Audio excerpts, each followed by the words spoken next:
Right friends, welcome back to news of the day with focus on prelims 2017. And if you look at the news of the day, army to induct more Pinaka systems. And here if you look at 2016 from preliminary exam perspective, certain things please do not forget. One is Astra, Astra is air to air missile. Second one is Pinaka, Pinaka is multi-barrel rocket launcher. Then Rustum, Rustum is unmanned aerial vehicle, and certain other aspects are also coming to my mind. Swati, please look for Swati, then INS Kalvari, INS Kanderi. So, Scorpion class of submarines, these two. So, with regard to various defense aspects, we will discuss in a separate capsule during revision session, because several weapons purchases came into significance last year, and we will deliberate as a separate capsule. Then logistics pact with US almost done, then logistics exchange memorandum of agreement, and on this pact a critical question can be asked in civil services preliminary. Basically here what can be done, what cannot be done under logistics exchange memorandum of agreement, all of you must be clear about. First and the foremost is both the militaries can use each other's assets and bases. So, both the militaries of USA and India can use each other's bases, they can only use.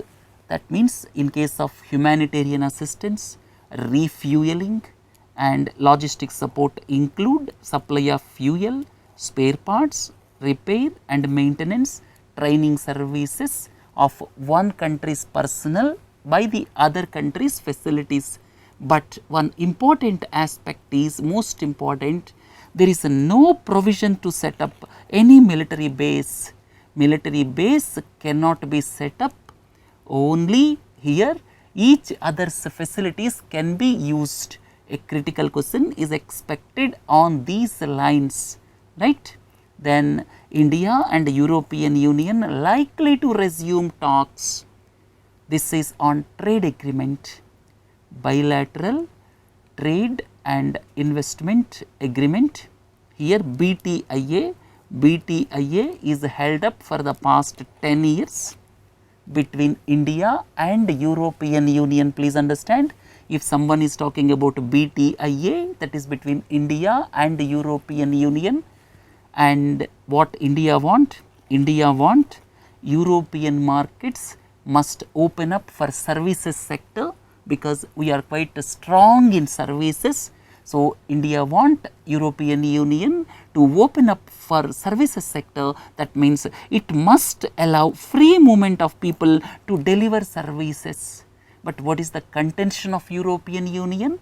European Union says reduce tariffs in sectors like automobiles, wines and spirit.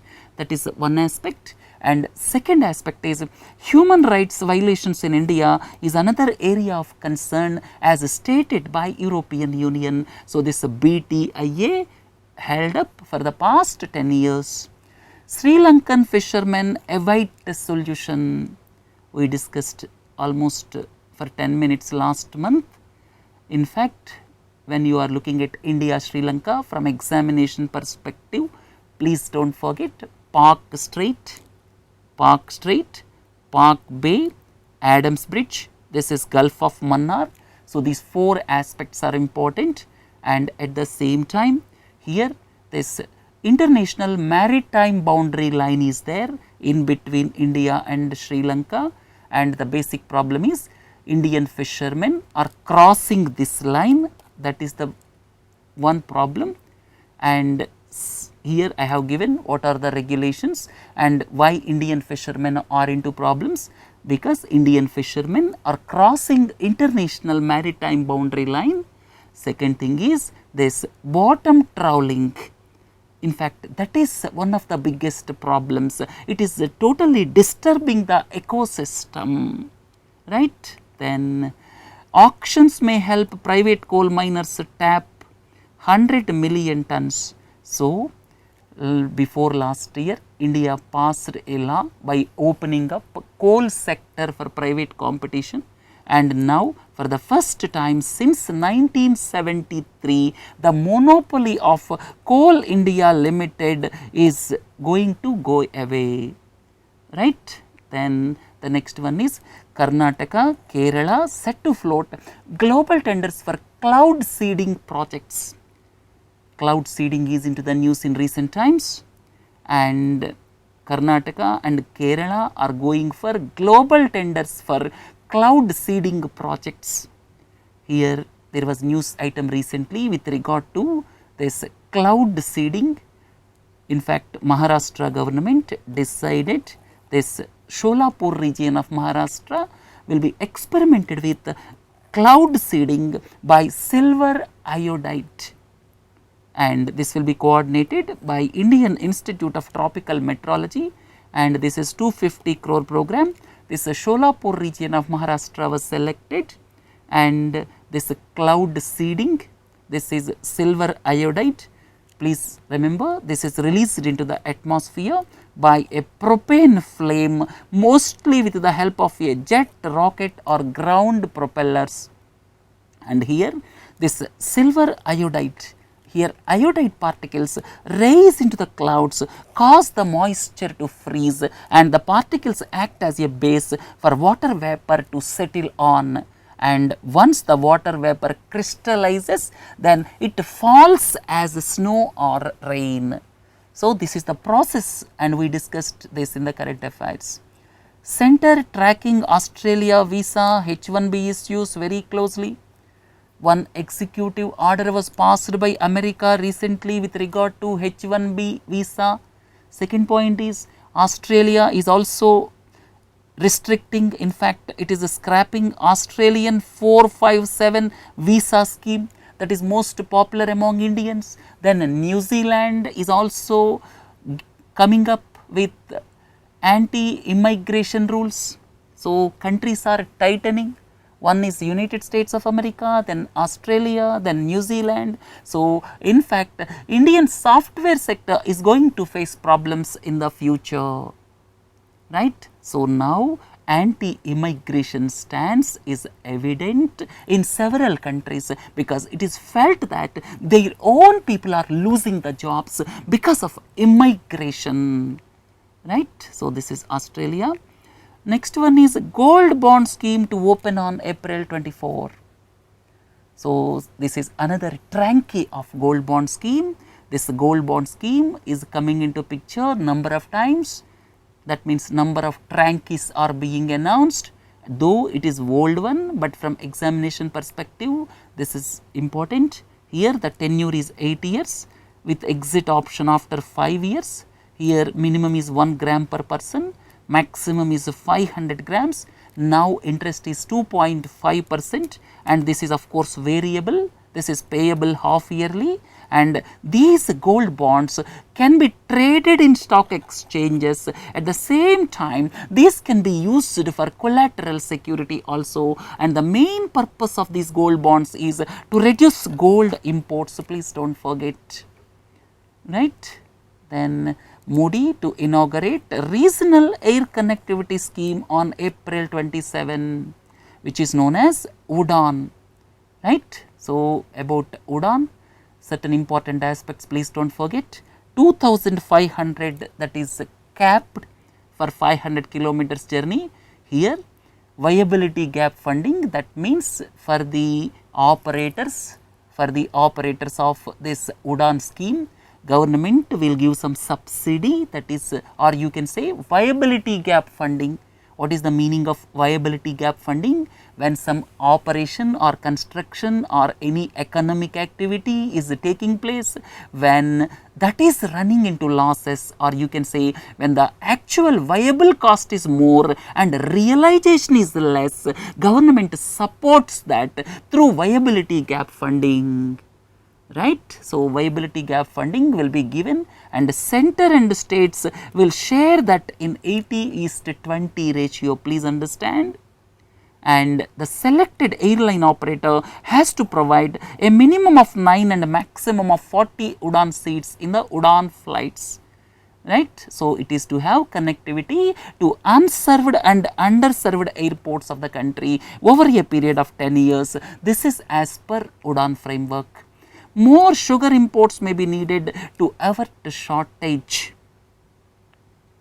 Here, this year, please remember, Uttar Pradesh became the #1 state in sugarcane production, and Maharashtra was relegated to the 2nd position, and the production is expected to be around 20 million tons, and our requirement is 24 million tons. But last year some surplus was there, or you can say from last year we have the inventory of around 6 to 7 million tons. That is why we are going to survive this year. But the important point here is the governments must ensure orderly supply of sugar across the country. The orderly availability is the need of the hour. Basically, it should prevent hoarding of sugar, right.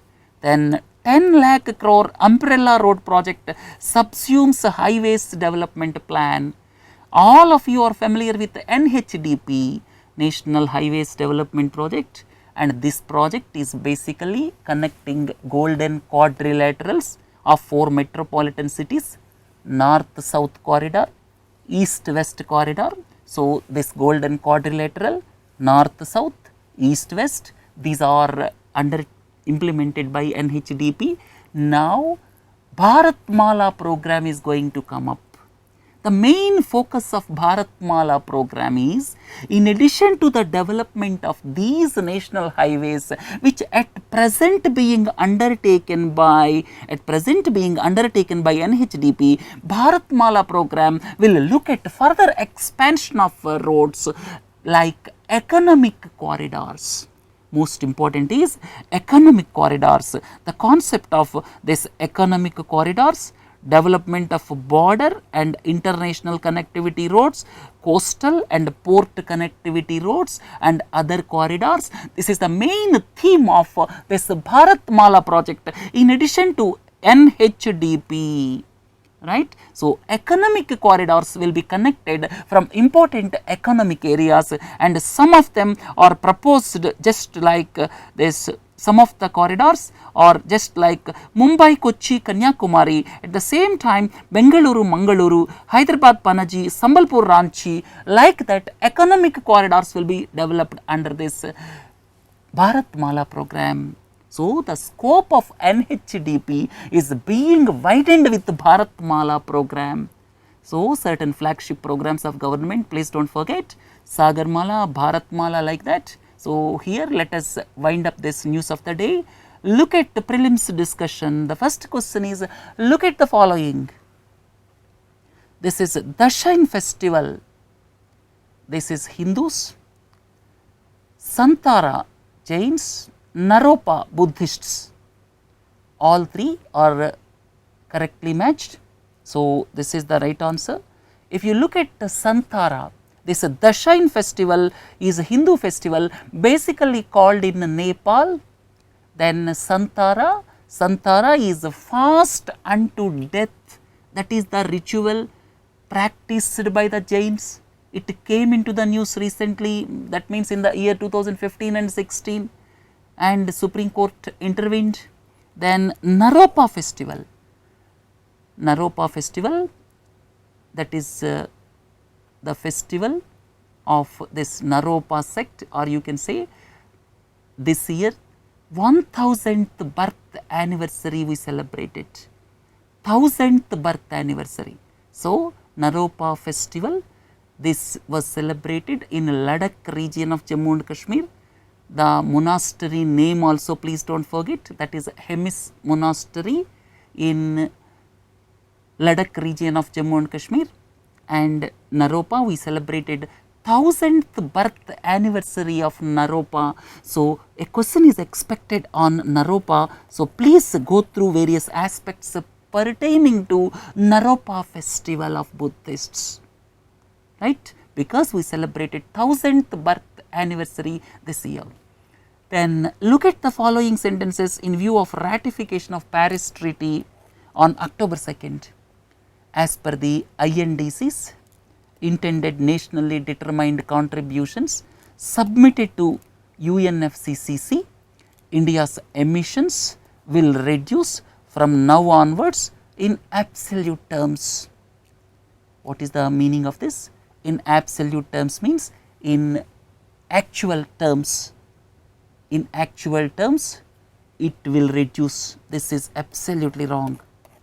India's contribution is basically, India's INDCs says that India will reduce the emissions 33 to 35% per unit of GDP. Per unit of GDP, that means in comparison to per unit GDP emissions in 2005, they will be reduced by 33 to 35% per unit of GDP in 2030. So, it is per unit of GDP basis, it is not on absolute terms. This is very, very important. India is third carbon emissions. India is third in carbon emissions after China and USA in absolute terms. If we take individual countries, it is absolutely correct. So, India is a third in carbon emissions if you take in absolute terms, and China, USA, then India is the third country, but European Union as a entity is added, India comes fourth.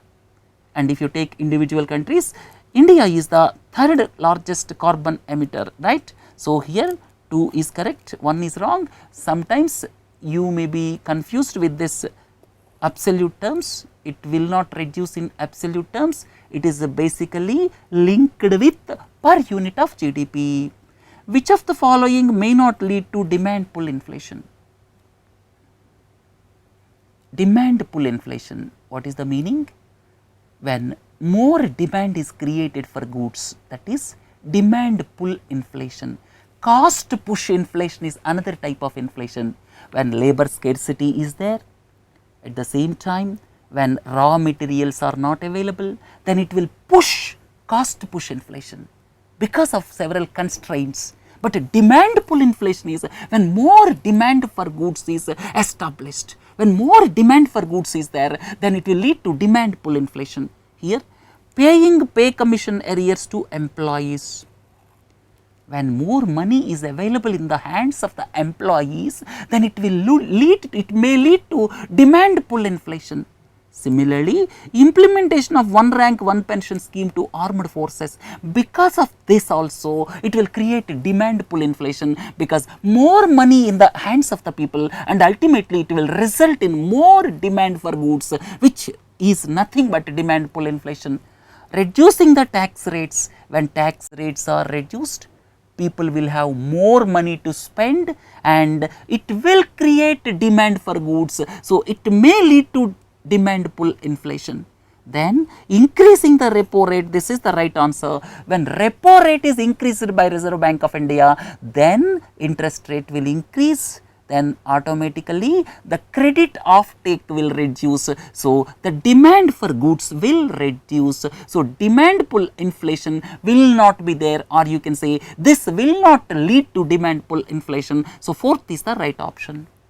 Then look at the following sentences. Mahela e-hat.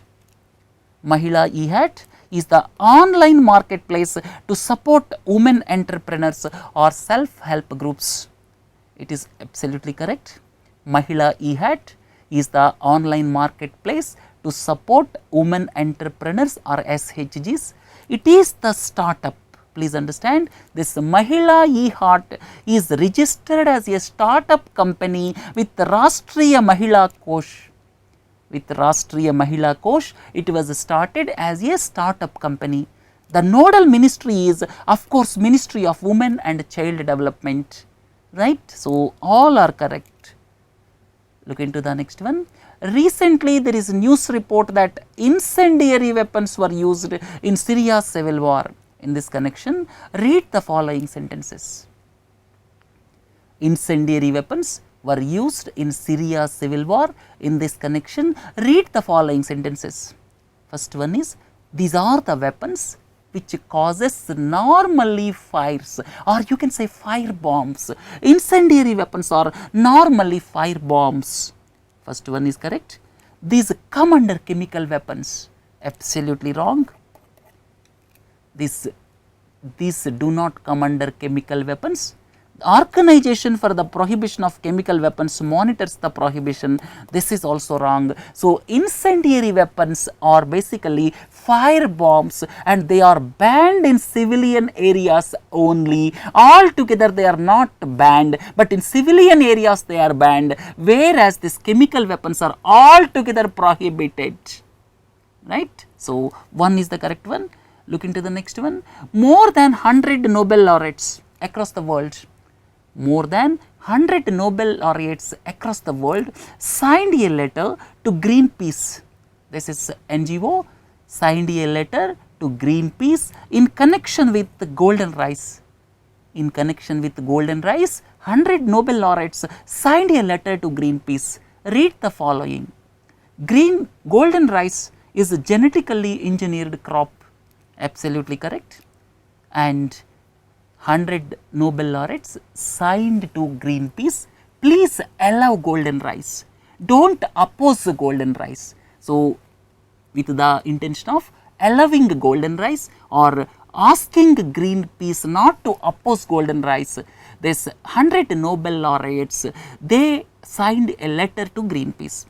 Then it is engineered to contain beta carotene, a carotenoid. So, basically this golden rice contains beta carotene, please understand. And another important aspect is human body converts beta carotene into vitamin A. So, this is very, very important. Golden rice is a genetically engineered crop. It is engineered to contain beta carotene or a carotenoid, and human body converts beta carotene into vitamin A. So, all three are correct. Next one, interlinking of K and Betwa rivers is in the news recently. Which of the following is incorrect in this context? First point, it partially submerges Panna Tiger Sanctuary in Madhya Pradesh. This is right. It is partially submerges Panna Tiger Sanctuary, absolutely correct. Next one, it serves Bundelkhand region. Yes, it is intended to serve Bundelkhand region. Third one is Ken and Betwa are the tributaries of Yamuna river. It is absolutely correct. Then Bundelkhand region is spread over 3 states. This is wrong. Bundelkhand region is spread over Uttar Pradesh and Madhya Pradesh. Next one is government is giving more emphasis on the development of national waterways. In fact, National Waterway 1 is being developed now. In this context, please identify the incorrect option from the following sentences.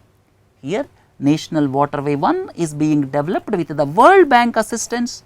This is absolutely correct. So, National Waterway 1 is being developed with World Bank assistance. It passes through 3 states is wrong.